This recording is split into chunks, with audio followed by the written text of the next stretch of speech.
दोनों कहानी समझ आ गई। ऑक्सीजन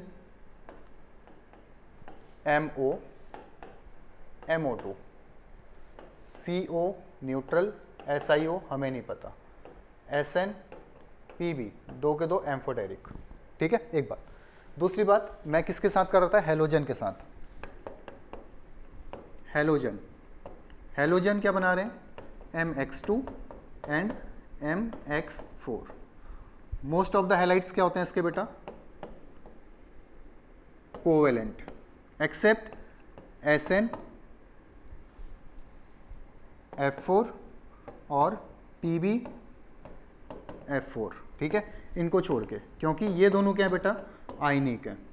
ये दोनों क्या हो जाएंगे? आयनिक नेचर के हो जाएंगे। उसके बाद हम क्या बोल रहे हैं कि PbI4 की अगर हम बात करेंगे तो ये एग्जिस्ट ही नहीं करता है, क्योंकि Pb यहाँ पे क्या रहेगा? स्ट्रॉन्ग ऑक्सीडाइजिंग एजेंट रहता है, आई क्या रहेगा?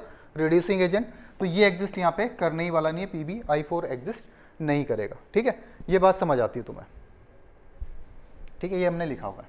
अब इसमें अगर मैं तुमसे पूछूं, जैसे ये है बेटा, मैं पूछ रहा हूं कि GeX4, ठीक है, is more stable, is more stable then GeX2। अगर हम इसकी बात करें तो हायर ऑक्सीडेशन स्टेट वाला ज़्यादा स्टेबल रहेगा, टॉप का एलिमेंट है। तो GeX2 क्या, X4 क्या रहेगा बेटा? ज़्यादा स्टेबल रहेगा कंपेयर टू GeX2 के। ठीक है, दूसरा अगर मैं बात करूं, PbX2 इज मोर स्टेबल, किसके कंपेयर में? PbX4 के कंपेयर में। क्यों बेटा? क्योंकि ये लोअर का एलिमेंट है, इसकी लोअर ऑक्सीडेशन स्टेट ज़्यादा स्टेबल होने वाली है। तो दो चीज़ मैंने तुम्हें बताई आज। एक तो हमने एटॉमिक रेडियस की बात करी, हमें पता है। आयनाइजेशन एनर्जी की बात SNN PB में देख लेना, थोड़ा सा एक्सेप्शन है। ठीक है, इलेक्ट्रॉनिक कॉन्फ़िगरेशन जनरल हमें पता है, ऑक्सीडेशन +4 +2 -4। बॉटम के एलिमेंट +2 में ज़्यादा स्टेबल रहेंगे, तो Pb+2 क्या है? स्ट्रॉन्ग ऑक्सीडाइजिंग एजेंट का काम करेगा, आना चाहेगा +2 में। ठीक है, उसके बाद हमने ऑक्सीजन के साथ रिएक्शन देखी MO MO2, और हेलोजन के साथ रिएक्शन देखी हमने बेटा MX2 MX4। कौन से कंपाउंड एग्जिस्ट नहीं कर रहे हैं? हमने कोवेलेंसी की बात भी करी थी, कोवेलेंसी +4 रहेगी सेकंड पीरियड की, और थर्ड, फोर्थ, फिफ्थ, सिक्स की 4 से ज़्यादा भी एग्जिस्ट कर सकती है। उसमें SiCl4 -2 एग्जिस्ट नहीं करेगा, क्योंकि Si का साइज छोटा है और Cl हैवी एलिमेंट्स, बड़े एलिमेंट्स उसके आसपास लग रहे हैं, तो उसको प्रॉपरली वो पकड़ के नहीं सकता, रख सकता है, इसलिए वो एग्जिस्ट नहीं करेगा। PbI4 एग्जिस्ट नहीं करता है। ठीक है, ये बात हमने यहाँ पे देख ली। कौन ज़्यादा स्टेबल रहेगा? आयनिक, इसमें ये भी देख लेना। एक एक्सेप्शन आया था बेटा जब हम पढ़ रहे थे, किसके बारे में? SN और PB के बारे में। किसके? F4 और F4, जितने भी टेट्राहेलाइड्स हैं ये सब कोवेलेंट हैं। जितने भी टेट्राहेलाइड्स हैं, याद रखना, सब कोवेलेंट है। तो क्वेश्चन कहाँ से पूछेगा? क्वेश्चन पूछेगा बेटा यहाँ से कि कौन कोवेलेंट नहीं है या कौन सा आयोनिक है। तो SN F4 और PB F4। बार बार मैं बता रहा हूँ, इसको हाईलाइटर के अंदर डाल के रख देना कि जितने भी टेट्राहेलाइड्स हैं बेटा वो कोवेलेंट है, एक्सेप्ट SN and PB को छोड़ के। SN and PB ये क्या है बेटा? आयनिक है। ठीक है, अब इसमें कुछ बेसिक सी बात है, इसके बाद इसका हाइड्रोलिसिस आता है, बट बेसिक चीज़ें मैं तुम्हें बता देता हूँ। अगर हम इसकी मेटलर्जी करते हैं तो मैंने एक चीज़ तो बताया था कि मोस्ट अबंडेंट एलिमेंट्स कौन सा है अर्थ क्रस्ट में? Most abundant element oxygen, silicon है, देन कौन सा आ रहा था? एल्यूमिनियम। तो अगर हम कार्बन की बात करें तो carbon 17th most abundant elements है। कार्बन क्या बेटा? 17th मोस्ट अबंडेंट एलिमेंट्स है। जो फर्स्ट स्लाइड है उसमें तुम ये चीज़ लिख सकते हो अपना। ठीक है, यहाँ जाके लिख सकते हो तुम इसमें कि कार्बन, वैसे ज़रूरत नहीं है, लिखना चाहो तो लिख भी सकते हो कि कार्बन क्या है? 17th मोस्ट अबंडेंट एलिमेंट है। इसके आगे 17th मोस्ट अबंडेंट एलिमेंट। ठीक है, 17th मोस्ट अबंडेंट एलिमेंट है कौन? कार्बन।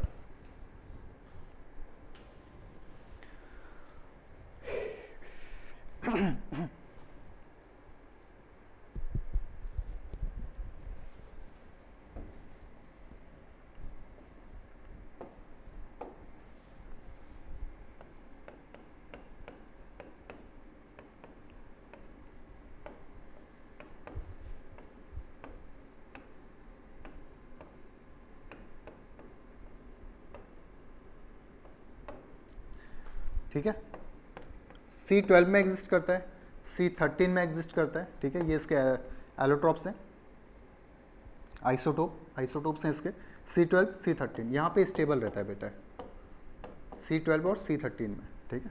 एक होता है बेटा C14 भी होता है, जिसको हम क्या बोलते हैं, रेडियो एक्टिव, ये एग्जाम में से पूछा नहीं जाता है, ठीक है, एग्जाम में कभी पूछा नहीं जाएगा, बट तुम्हारी इन्फॉर्मेशन के लिए हम बता रहे हैं, ठीक है। ये रेडियो एक्टिव है, जिसकी जो हाफ लाइफ होती है वो होती है 5770 ईयर, ठीक है, ये इसकी हाफ लाइफ है बेटा, ये इसकी हाफ लाइफ है। ये कार्बन से रिलेटेड कुछ ये जानकारियाँ, महत्वपूर्ण जानकारियाँ कार्बन से रिलेटेड।